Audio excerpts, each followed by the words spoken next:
بسم اللہ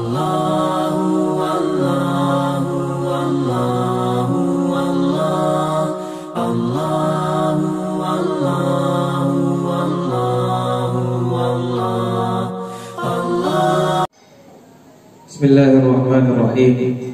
محترم و معزز ناظرین، السلام علیکم ورحمۃ اللہ وبرکاتہ۔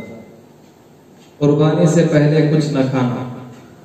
عید الاضحیٰ کے دن بعض لوگ یہ کہتے ہیں کہ جب تک قربانی نہ ہو جائے روزے سے رہے، یعنی نہ کچھ کھائے نہ پیے۔ شریعت اسلامیہ میں اس قول کی کوئی اصل و حقیقت نہیں ہے، البتہ جو شخص قربانی کرے اس کے لیے مستحب یہ ہے کہ نماز سے فارغ ہونے تک کچھ نہ کھائے، تاکہ اس کا اول طعام یعنی اس دن اس کا پہلا کھانا اس کی قربانی کا گوشت ہو۔ لیکن اگر قربانی تاخیر سے ہو اور قربانی میں دیر ہو تو کھانے پینے میں کوئی مذائقہ نہیں ہے۔ جزاک اللہ۔